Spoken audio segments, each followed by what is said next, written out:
네, 안녕하세요. 멘탈이 전부다의 철영입니다. 네, 중요했던 CPI 발표가 있었던 오늘은 시장이 또다시 아주 재밌는 움직임을 보여주었습니다. 장 초반 마이너스 1%까지 하락하며 약세를 보이나 싶더니 장 후반에 모두 말아 올리며 결국 3대 지수가 상승으로 끝이 났습니다. 오늘은 또 어떤 일이 있었을까요? 일단 CPI의 결과는 정확히 예상대로였습니다. CPI는 전년 대비 6.5% 상승하며 전월의 7.1%보다 0.6% 낮아졌고 시장 예측치와 정확하게 일치했습니다. 근원 CPI도 마찬가지입니다. 근원 CPI는 전년 대비 5.7% 상승하며 전월의 6.0%보다 0.3% 떨어졌고 마찬가지로 시장의 예상치에 정확하게 부합했습니다. 여기까지만 보면 당연히 시장이 좋아하고 환호할 줄 알았는데 결과는 그렇지 못했습니다.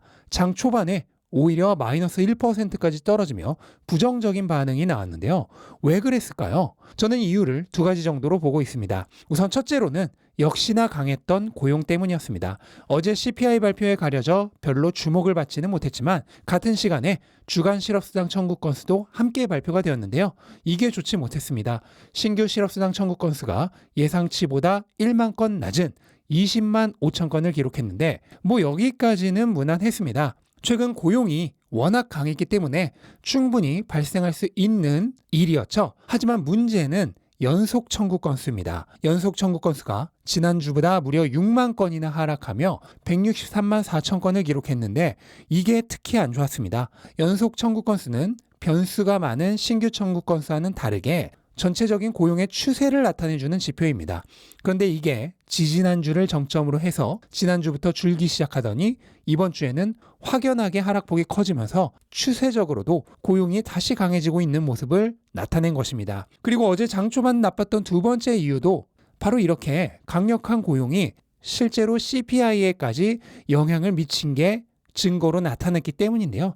역시나 우려했던 대로 서비스 물가는 오히려 지난달보다 더 증가했습니다. 현재 시장이 걱정하는 것이 지금은 CPI가 잘 내려가고 있지만 조만간 줄지 않는 인건비로 인해서 강력한 하방 지지를 받게 될 것이란 우려입니다. 그런데 서비스 물가가 오히려 증가하면서 그렇게 될 가능성을 더 높여준 거죠. 만약 지금과 같이 강한 고용과 높은 인건비가 지속된다면 서비스 물가의 저항으로 인해 인플레이션 역시 4에서 5% 정도부터는 강한 하방 지지를 만나면서 잘 내려가지 않게 될 가능성이 큽니다. 시장은 지금처럼 강한 고용을 보고 결국 어제 장 초반 안 좋은 흐름으로 갔던 것입니다. 그런데 왜 후반에는 말아 올렸을까요? 결과적으로는 전체 방향이 맞았다는 것입니다. 비록 고용이 강하면서 특정 수치들이 마음에 안 들기는 했지만 전체적인 방향성은 예상대로 잘 가고 있다는 게 확인된 거죠. 이번 CPI의 예상치 부합은 그런 의미를 가지고 있습니다. 현재 시장이 예측하고 있던 것과 크게 벗어나지 않는 수준으로 움직일 것이란 방향성의 확신을 준 것입니다. 따라서 초반에 고용으로 안 좋았던 가격을 말아 올릴 수 있었던 거죠. 또한 이번 CPI에서 굉장히 특이한 결과가 하나 있었는데요. 바로 주거비가 상승했다는 점입니다. 12월 주거비는 최근의 하락 추세를 역행해서 오히려 올랐습니다. 월간으로는 무려 0.65%포인트나 오르며 3달 전 수준으로 다시 되돌아갔습니다.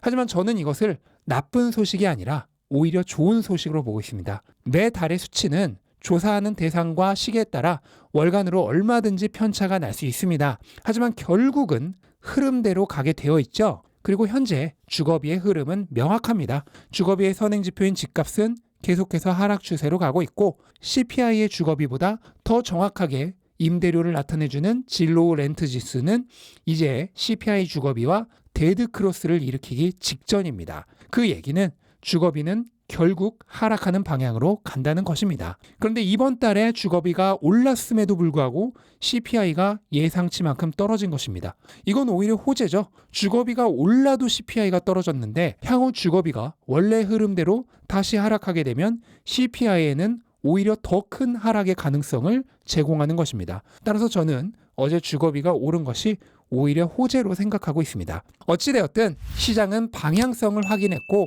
결과적으로 올랐습니다. 그리고 그 외 모든 것들도 같은 방향을 가리키고 있습니다. 어제 CPI 발표 후 금리 예측치는 완화되었습니다. 이제 2월 FOMC에서의 금리 예측치는 0.25%포인트 상승의 확률이 90% 이상으로 압도적이 되었습니다. 어제 강했던 고용을 감안하더라도 여전히 시장이 현재 상황을 좋게 본다는 증거입니다. 다만 최종 금리 5%와 금리 인하 시기 11월은 변화가 없었습니다. 여기에 영향을 줄 정도로까지 좋지는 않았다는 거죠. 그리고 달러는 추가 하락을 시작했습니다. 이제 조만간 100 이하로 떨어지기 직전입니다. 달러 인덱스는 이제 누가 봐도 확연하게 고점을 찍고 하락하는 방향으로 가고 있습니다. 달러는 이제 다시 잠시간의 상승을 끝내고 원래의 길인 영원한 하락의 길로 돌아갈 것입니다. 모든 비정상은 정상으로 돌아가기 때문이죠.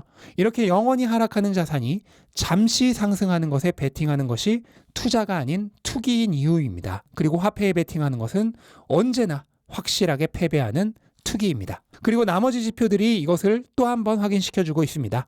금값은 어제 CPI 발표 이후 1% 이상 올랐습니다. 금은 달러의 반대편에 서 있는 가장 대표적인 자산이죠. 달러의 구매력 하락만큼 정확히 구매력이 상승하는 자산입니다. 그런데 그런 금값은 최근 달러 하락이 지속되며 상승하고 있습니다. 달러가 최고점을 찍었던 것은 9월입니다. 그리고 정확히 그 9월이 금의 바닥이었습니다. 달러가 고점에 정점을 찍을 때 금은 저점에 정점을 찍은 것이죠. 그리고 이것은 금리 인상이 종료될 것으로 예상되는 3월에 정확히 반년 전에 일어난 일입니다. 그러니까 시장은 미래에 일어날 일을 선반영해서 반년 전에 움직이기 시작했다는 것입니다. 제가 늘 말씀드리듯 경기의 바닥이 시장의 바닥이 아닙니다. 시장은 경기가 바닥을 찍기 훨씬 이전에 먼저 바닥을 찍고 움직입니다. 바로 앞에 차트들에서 보여준 것처럼 미래의 일을 선반영하기 때문입니다. 그리고 주식도 마찬가지로 이 선반영을 그대로 보여주고 있습니다. 금 다음으로 안전자산이라 할 수 있는 가치주들 역시 금과 마찬가지로 9월에 바닥을 찍고 오르기 시작해서 결국 하락 추세선을 뚫고 상승 추세로 전환되는 과정에 있습니다. 다우는 주가지수 중에서 가장 먼저 약세장을 끝내는 특성을 가지고 있습니다. 왜냐하면 대부분이 가치주들이기 때문이죠. 상대적 안전자산이기 때문에 약세장의 끝에서 사람들은 우선 가장 안전한 자산부터 손을 댑니다. 그리고 그 이후에 자신감이 붙으면 점점 위험 자산으로 옮겨가죠. 따라서 그 다음은 S&P가 될 것입니다. S&P는 아직 하락 추세를 돌파하지 못했습니다. 하지만 이제 다시 추세선에 거의 근접했습니다. 과연 이번에는 추세선에서 뿅망치 맞지 않고 뚫어낼 수 있을까요? 저는 그럴 가능성이 상당히 높다고 생각합니다. 왜냐하면 기존 추세들과 다르게 저점을 낮추지 않았기 때문입니다. 하락 추세에서 나타나는 대표적인 현상이 고점과 저점이 함께 낮아지는 현상입니다. 그렇게 하면서 가격의 하락이 지속되는 것이죠. 하지만 이번에는 달랐습니다. 지난 저점보다는 오히려 고점에 가까운 곳에서 반등을 시작했습니다. 그러니까 발돋움을 한 지점이 높기 때문에 이번에는 추세선 근처에서도 강력한 모멘텀을 유지할 가능성이 있는 것입니다. 물론 이거를 한 번에 뚫어버릴지 조금 횡보의 기간이 필요할지는 지켜봐야겠지만 지난번들과는 달리 저점이 함께 낮아지지 않았다는 점은 하락 추세가 끝나기 직전에 나타나는 현상이기 때문에 이번에는 추세를 역전시킬 가능성이 매우 크다고 생각이 되어집니다. 자, 그렇게 되면 그 다음은 누구 차례일까요? 네. S&P까지 하락 추세를 끝내고 나면 그 다음은 나스닥이겠죠. 계속 말씀드렸듯 돈은 안전자산에서부터 점차적으로 위험자산으로 옮겨가기 때문입니다. 나스닥은 아직 추세선까지 한참 남았습니다. 대략 12,000수닥 부근이 추세선이 되는데 지금 가격에서는 10% 정도 더 올라야 합니다.